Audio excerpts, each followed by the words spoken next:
We're going to be picking up where we left off in our last exercise. And what we want to do now is we want to take our little whistling snail and we want to move the snail across the composition. So in order to do that, we could easily accomplish that by just going into our snail expression, going into our pre-comp, our snail expression composition, our snail expression layer, and we could just keyframe position. But what I actually want to do in this scenario is I want the snail to be doing his thing, whistling and moving across the composition, as I said, but we're going to want to introduce a little bit of a bounce to the snail body. The shell is going to be a little harder, so we don't want to be bouncing that. I'm going to create the bounce effect with scaling, and in order to do that, I'm going to want to separate out these two elements. So what we'll do is we'll go into our snail expression layer.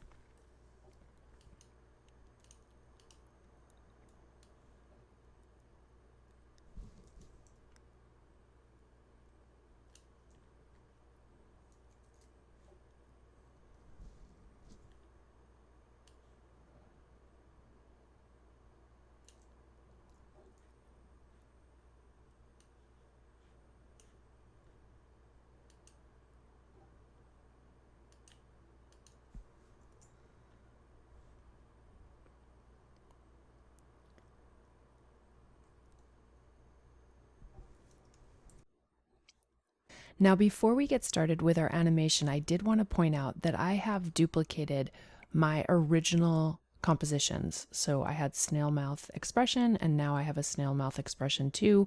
Same thing with whistle. These are identical to what we were just working on. But what I'd like to do is in the snail whistle 2, I want to replace the snail mouth expression with my snail mouth expression 2.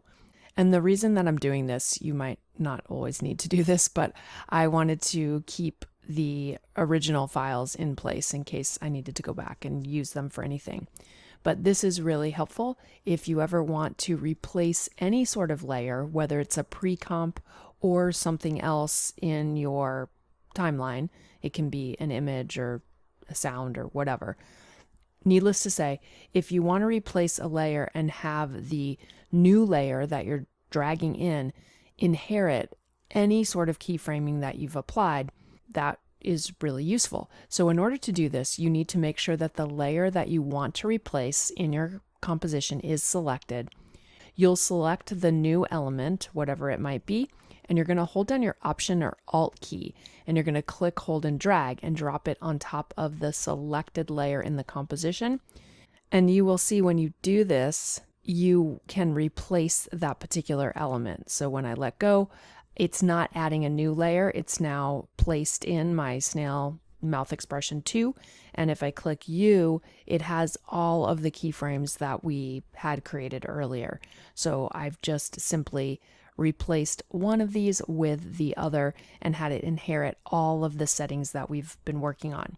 This is a really useful trick and something that I've done multiple times, so I just wanted to share it with you before we got into what we were going to be working on in this particular exercise.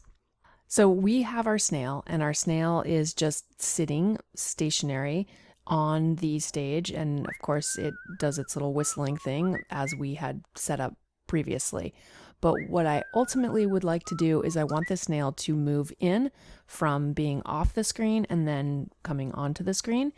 And in addition to the snail moving in, we want to create a little bit of bounce with the snail body. The snail body is squishy, so as the snail's moving, we can give it a little bit more personality by just scaling it up and down.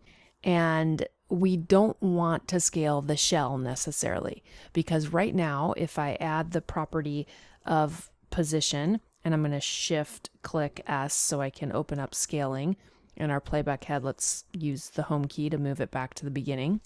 If we want to scale and move, we can certainly do that. I can move this off the screen and I can turn on keyframing, and then I can move to the end of my timeline with my playback head, and we can just start to adjust these values and bring the element back onto the screen. Here I am, and I'm bringing the snail back onto the stage. And in addition to that, if I wanted to create some sort of bounce, so let's say when the snail starts to appear, I wanted to do something with scaling, I'm going to unlink my scaling. If we unproportionately scale this and we move ahead in time and unproportionately scale this down, you can see that I am able to scale the snail, but we're having some weirdness that's occurring. So if I just copy a few of these so you can see, if we play our animation, here's the snail, it's going to come onto the screen and you can see it's bouncing, but it's like the whole entire part of the snail is bouncing, right? It's squishing the shell, it's squishing the whole snail, and I really only want to squish the body.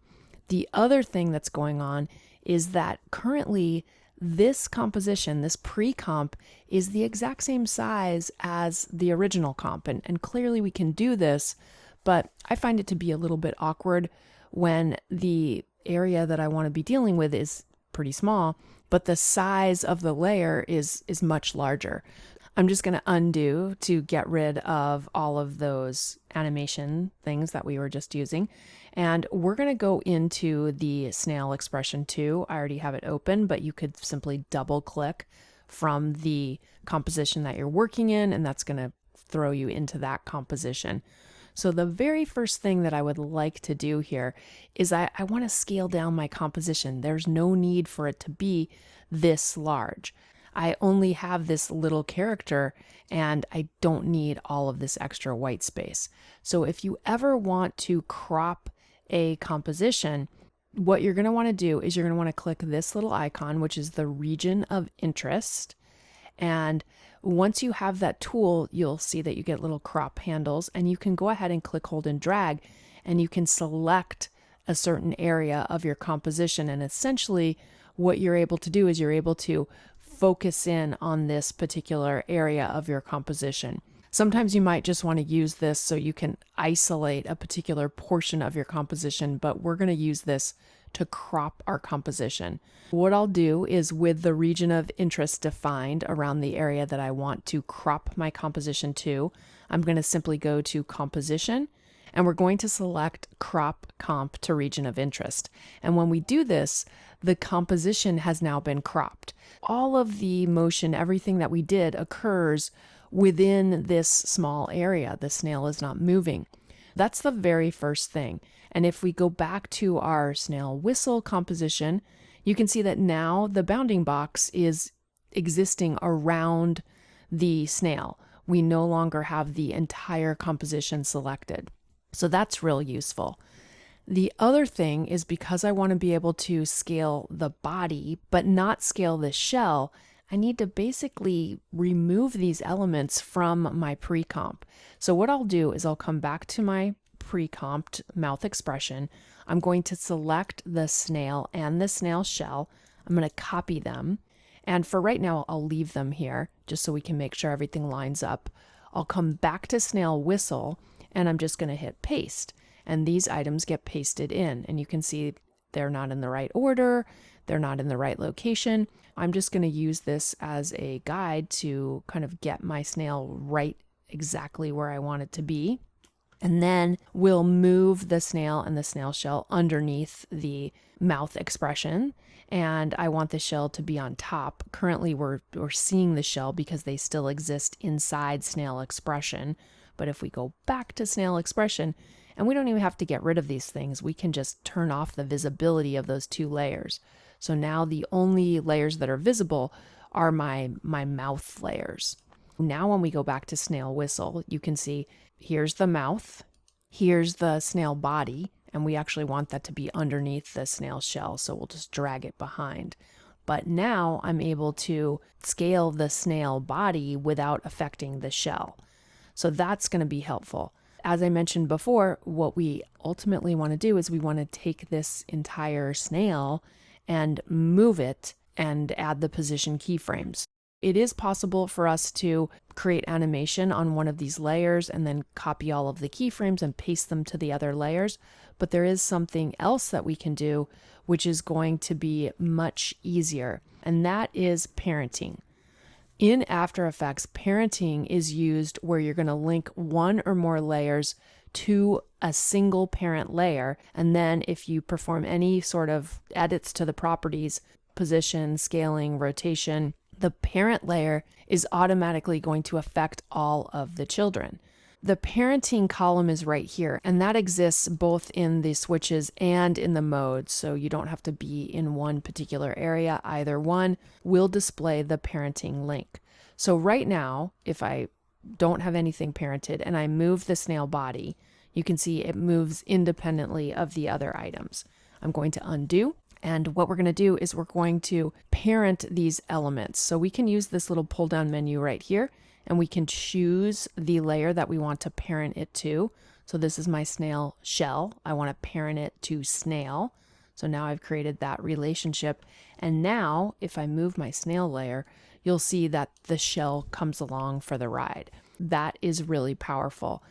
Another way that you can create a parenting relationship is use this little swirly icon, which is called a pick whip, and you can just drag it to the layer that you want to parent this element to.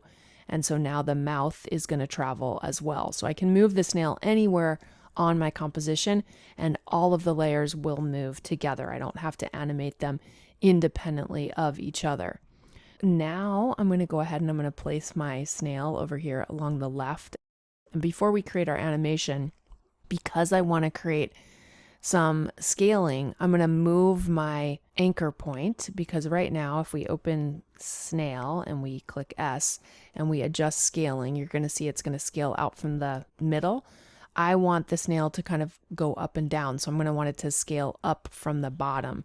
So I'll use my pan behind tool and I'm simply going to grab the anchor point and just place it at the bottom portion of the snail body. And now if we do any sort of scaling, you're going to see that it's going to scale up from that particular area. I'll switch back to my selection tool and we'll move the snail completely, pretty much almost off the screen. And I'm going to open up my property for position. I'll hit Shift P to open position. I'm going to turn on keyframing, and then we'll move the playback head to the end. And right now, if we move the playback head to the end, you'll see how the only thing that remains is the mouth.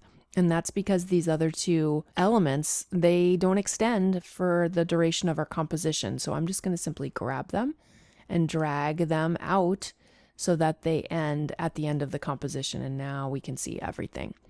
And with the playback head here, I'm just going to grab my snail. I'm holding down my shift key to constrain the movement to being on a horizontal plane. And I'll just kind of leave the snail in the middle of the screen.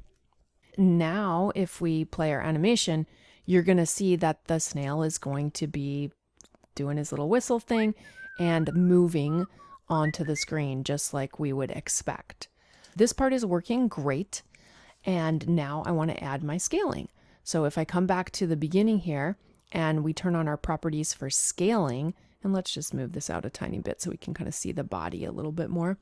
If we turn on the properties for scaling, I'm going to unlink the constrained proportions, and we don't want to scale the snail in the X direction, but we want to scale the snail in the Y direction. So if I go ahead and increase the value here, and maybe we'll just increase this like around 10% or something, and then I'm going to move the playback head out around 10-ish frames, and I'm going to scale down, and we'll scale down roughly around the same amount. And then I'm just going to copy these keyframes that I made, and I'll move the playback head out, and we'll just kind of paste these out in time. And we'll just do this a few times so that we can have our snail kind of scaling up and down. And if we play the animation now, you're going to see that yes, indeed, it does scale, but notice how every part of the snail is scaling. It's not just the body like we talked about. It's actually going to be all of the portions of the snail. And that's because we've parented these elements to our snail. So that means whatever we do to the parent, those properties are going to inherit and they are going to be applied to all of those other elements. Right now, because the snail body is the parent, whatever we do to these other items, these other layers, those properties are going to be applied to those other layers as well.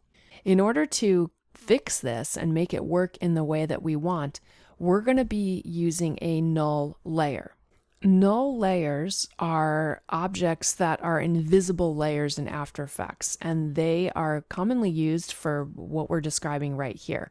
I will go ahead and just make sure nothing is selected in my timeline.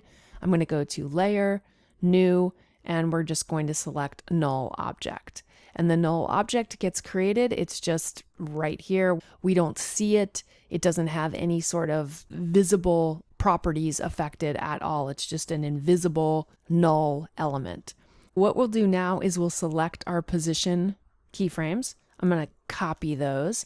We're going to come to our null element and I'm going to paste in. So I'm using keyboard shortcuts of Command V, and you can see here's my null element. And if we play the animation, everything is going to move. If I pause this, you can see the null is moving along with everything else. Now, what I'm going to do is I'm going to get rid of the position properties on the snail. So I'll just simply uncheck the stopwatch, which will remove all of the position properties from snail. And if we look at the null and click U, you can see there's the position properties. Now what I'm going to do is I'm going to pickwick or parent the snail shell to the null layer. So we're just going to switch this and put this on null. And then what I need to do is I need to also parent the snail layer to null. So I'm going to go ahead and parent it to null so that it follows the null as well. Currently, the mouth, the expressions, are going to be parented to snail. If we put these on null, you'll see that we run into some problems. So let me just play this through. Everything is moving, and you can see just the body's moving, not the shell, but the mouth is coming off of the face because of the scaling. What I'll do is I'll rewind to the very beginning where the mouth is in the appropriate location, and we are going to select the snail mouth layer, and we're going to parent this back to the snail. If we play our animation now, check it out. You can see that now the body is bouncing, the shell is not being affected, and obviously the snail is doing the little whistle that we animated. This is a really great way that you can create this relationship between various elements in your composition, and you can uniquely change certain properties without affecting other layers, and of course have one master layer that is going to hold or contain any keyframes that you want to apply to all the other layers. These types of techniques are super useful. You will use these all the time in After Effects. Parenting, where you're linking one or more layers to a single parent layer, and then you can apply changes to the effects, and all the layers that are linked to it are going to inherit those effects. And then also understanding the hierarchy of the parenting, because sometimes you might only want certain properties to affect everything, and then you want to be able to uniquely control other properties. That's where the null layer comes into play. And we can use that as a master layer for certain properties, but then as we trickle down with the hierarchy, if we apply any changes to these other layers, they will be unique to that layer or potentially unique to any other layers that are parented to them. So there's no limit to the number of layers that you can parent to different layers within your composition. Go ahead and practice with this and check it out, but I think that you're going to find this to be extremely useful in your workflow.